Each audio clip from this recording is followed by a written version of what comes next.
ಆರಿ work ಮಾಡಿಸಿರೋ ಬ್ಲೌಸ್ಗೆ ಅಥವಾ stitched ಬ್ಲೌಸ್ಗೆ ನೀವು ಏನಾದರೂ ಈ ಥರ ಹ್ಯಾಂಗಿಂಗ್ ಬೀಡ್ಸ್ನ ಹಾಕೋಬೇಕು ಪ್ರೊಫೆಷ್ನಲ್ ಆಗಿ ಹೆಂಗೆ ಹಾಕ್ತಾರೆ ಅಂತಂದು ನಾನು ಇವತ್ತು ತೋರಿಸ್ಕೊಡ್ತೇನೆ ನೋಡ್ರಿ. ನಾನು ಯಾವ್ಯಾವ ಬೀಡ್ ಯೂಸ್ ಮಾಡೀನಿ ಅನ್ನೋದು ತೋರಿಸೀನಿ. ಈಗ ಹೆಂಗೆ ಮಾಡೋದು ನೋಡೋಣ ಬರ್ರಿ. ಈಗ ನೋಡ್ರಿ, ನಾನು ಸೂಜಿಗೆ ಒಂದು ಕಾಟನ್ ಥ್ರೆಡ್ನ ತೊಗೊಂಡೇನಿ. ಗಂಟು ಹಾಕ್ಕೊಂಡು ನಮ್ದೇನು ಬ್ಲೌಸ್ ಇರುತ್ತಲ್ರಿ ಆ ಬ್ಲೌಸ್ಗೆ ಕೆಳಗಡೆಯಿಂದ ಫಸ್ಟ್ ದಾರನ ತೊಗೋಬೇಕು. ಆಮೇಲೆ ನಾವು ಸೂಜಿ ಒಳಗೆ ನಾವು ಏನು ಬೀಡ್ಸ್ ಹಾಕಾಕತ್ತೀವಲ್ಲ ಅವನ್ನೆಲ್ಲಾನು ಜೋಡಿಸ್ಕೋಬೇಕ್ರಿ. ಜೋಡಿಸ್ಕೊಂಡು ಲಾಸ್ಟಿಗೆ ಒಂದು ಶುಗರ್ ಬೀಡ್ ಅಂತೂ ಹಾಕಬೇಕು. ಇದಂತೂ ಮೋಸ್ಟ್ ಇಂಪಾರ್ಟೆಂಟ್ ನೋಡ್ರಿ.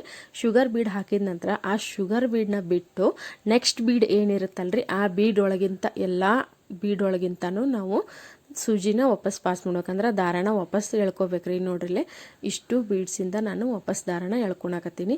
ಅಂದಾಗ ಇಲ್ಲೆಲ್ಲೂ ಹೊರಗಡೆ ಗಂಟು ಬರಂಗಿಲ್ಲ. ಡಿಸೈನು ನಮ್ಗೆ ಪೂರ್ತಿ ಪ್ರೊಫೆಷ್ನಲ್ ಲುಕ್ನಾಗ ಭಾಳ ಚಂದ ನೀಟಾಗಿ ಡಿಸೈನ್ ಬರುತ್ತೆ ರೀ. ಸ್ವಲ್ಪ ಒಂದು ಡಾಟ್ ಜಾಗ ಬಿಟ್ಟು ವಾಪಸ್ ನಾವು ಸೂಜಿನ ಚುಚ್ಕೋಬೇಕು.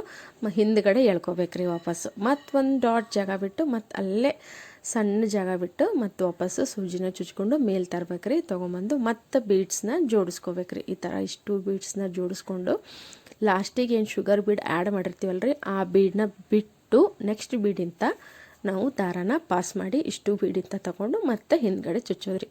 ಇದೇ ಪ್ರೊಸೆಸ್ಸು ಪೂರ್ತಿ ವರ್ಕ್ ಮುಗಿಯೋ ಮಟ್ಟನೂ ಕಂಟಿನ್ಯೂ ಆಗ್ತೈತಿ. ಭಾಳ ಈಸಿ ಐತಿ, ಏನು ಕಷ್ಟ ಇಲ್ಲ ಇದ್ರಾಗ. ನೀವು ಆಲ್ರೆಡಿ ಸ್ಟಿಚ್ಡ್ ಮಾಡೋ ಬ್ಲೌಸ್, ಸ್ಟಿಚ್ಡ್ ಮಾಡಿದ್ದು ಬ್ಲೌಸ್ ಏನರ ಇತ್ತಂದ್ರೆ ನೀವು ಇದು ವರ್ಕ್ನ ಟ್ರೈ ಮಾಡಿರಿ. ನಾನಲ್ಲೇ ಫೋಟೋ ಅಟ್ಯಾಚ್ ಮಾಡಿದ್ನಲ್ಲ ಆ ಥರ ವರ್ಕ್ ಬೇಕಾಗಿದ್ರೆ ನೀವು ಟ್ರೈ ಮಾಡಿರಿ. ಎಲ್ಲ ಬೀಡ್ಸ್ನು ಹ್ಯಾಂಗಿಂಗ್ ಬೀಡ್ಸ್ನ ಇದೇ ಥರ ಹಾಕೋದು.